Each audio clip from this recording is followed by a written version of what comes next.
Video आता थोडक्यात viral झालेला आहे. त्या व्हिडिओमध्ये तुम्हाला धक्काबुक्की करताना, तुम्हाला धक्का देताना दिसतंय, पण त्याचा आवाज म्यूट केला, त्याचं कारण? तो व्हिडिओ काय मी काढलेला नाही, तो कुठून आला अजून मलाही त्याचं माहित नाही. तुम्हाला धक्काबुक्की केली त्या प्रकरणी काय गुन्हा वगैरे दाखल होणार की तुम्ही पोलीस ठाण्यात जाणार की? हे सगळे होत राहते, त्याला काय फरक पडत नाही. लोकांच्या कामासाठी त्याने आमच्या किती अंगावर येऊ, आम्ही अंगावर घ्यायला तयार आहे. पण तिथे वसई विरार शहर महापालिकेचं हॉस्पिटल होणार, 30 लाख लोकांना तिथे न्याय मिळणार, ही जबाबदारी भारतीय जनता पार्टीचे सन्माननीय आमदार राजे नाईक यांची. आपण पाहताय टॉप 10 महाराष्ट्र न्यूज. वसई विरार शहर महानगरपालिकेची निवडणूक येऊ घातलेली आहे. आज पुन्हा एकदा भारतीय जनता पार्टी आणि बहुजन विकास आघाडीमध्ये रुग्णालयावरून राडा झालेला आहे. खरं तर 35 वर्षापासून वसई विरार शहराला सुसज्ज रुग्णालय अजूनपर्यंत मिळालेला नाही.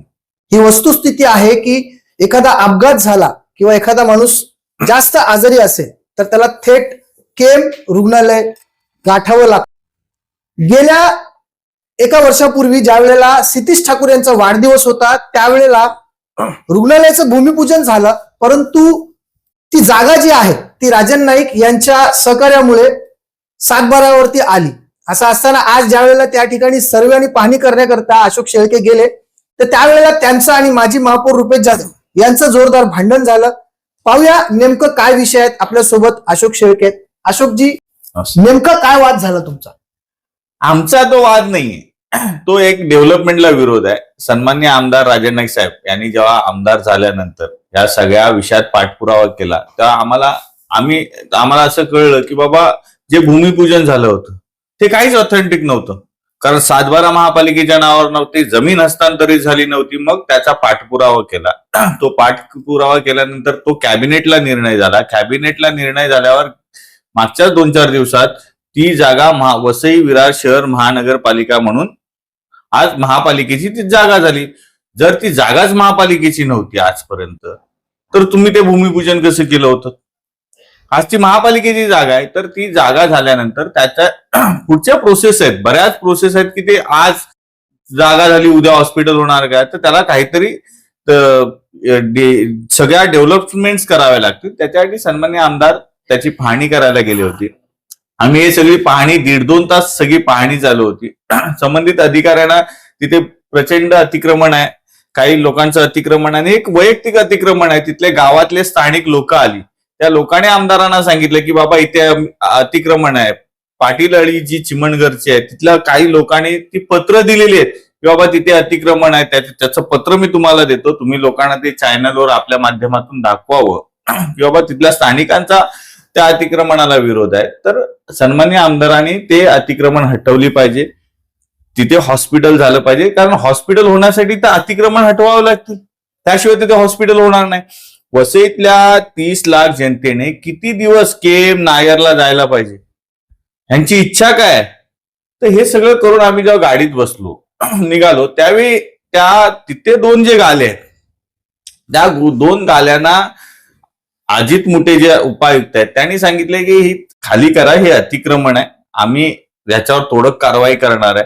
हे जसं झालं आणि आम्ही गाडीतून निघालो, त्यात आम्ही जाऊन त्या गालेवाल्यांना सांगितलं नाही की बाबा आम्ही तुमचं तोडतोय, ते महापालिकेची प्रोसेस आहे, त्यांनी त्यांच्या कायद्यानुसार करावी. ते गाले कोणाचे आहेत ते त्यांनी संशोधन करावं, त्यांना नोटिसा द्यायच्या त्या नोटिसा द्याव्या, त्या पद्धतीने त्यांनी काम करावं. हे सगळं चालू असताना हे सगळं झालं आणि आम्ही निघालो. निघाल्यानंतर तिथे येऊन यांनी तमाशे सुरू केले.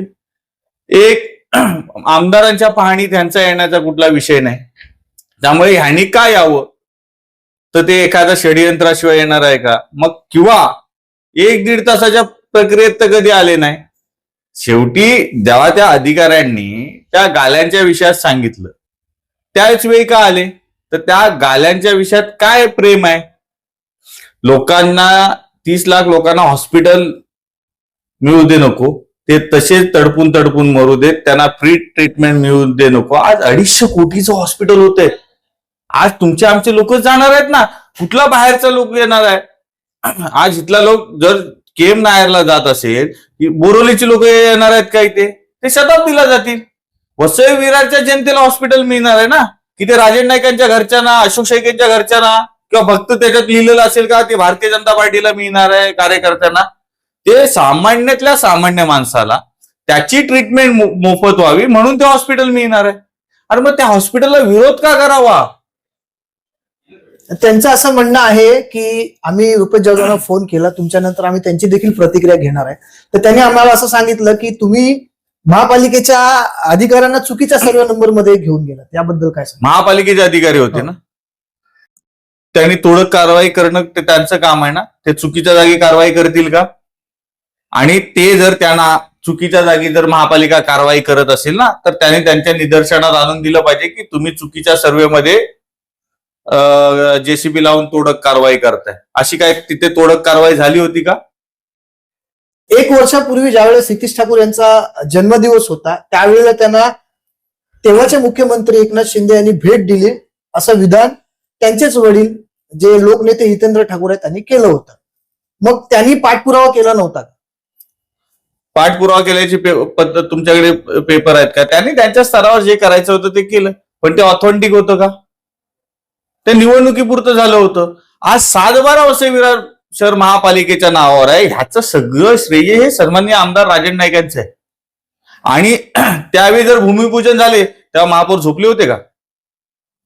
की प्रायव्हेट जागेत भूमिपूजन होत आहे म्हणून त्यांच्या नेत्यांना सांगता येत नव्हतं का की त्यांच्या नेत्याची दिशाभूल करतायत ते?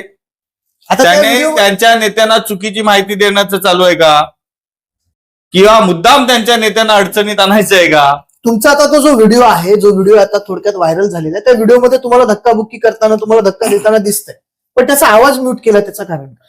तो व्हिडिओ काय मी काढलेला नाही. तो कुठून आला अजून मलाही त्याचं माहित नाही, कारण मी त्या ह्याच्यामध्ये होतो, त्यामुळे मी तो व्हिडिओ काढलेला नाही. त्याची बघू काय ते. मग आता तुम्हाला धक्काबुक्की केली त्या प्रकरणी काय गुन्हा वगैरे दाखल होणार की नाही? तुम्ही पोलीस ठाण्यात जाणार की नाही?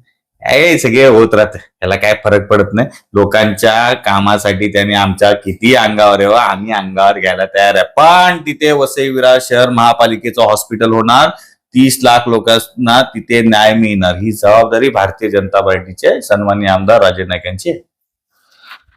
तिथे रुग्णालय लवकरात लवकर होईल आणि त्यासाठी भारतीय जनता पार्टी सज्ज झालेली आपल्याला दिसून येते. तो व्हिडिओ आहे, त्या व्हिडिओमध्ये धक्काबुक्की होताना दिसते, परंतु त्या व्हिडिओमध्ये काय बोललं जातंय ते आवाज मात्र आपल्याला ऐकायला येत नाही. वसई विरार शहर महानगरपालिकेची निवडणूक येऊ घातलेली आहे. वसई विरार शहरातील राजकीय वातावरण आपल्याला तापलेलं पाहायला मिळतंय. परंतु एक गोष्ट खरी आहे की वसई विरार शहराला वसई विरार शहर महानगरपालिका अंतर्गत असलेलं स्वतःचं रुग्णालय हवं. या दोन्ही पक्षांनी एकत्रित येऊन याच्यामध्ये काहीतरी तोडगा काढला पाहिजे, कारण या रुग्णालयाची 35 लाख लोकसंख्या असणाऱ्या लोकांना गरज आहे. आपल्या सर्वांना याविषयी काय वाटतं, कमेंटच्या माध्यमातून आपली प्रतिक्रिया आम्हाला जरूर करा. Top 10 Maharashtra news, Vasai Virar.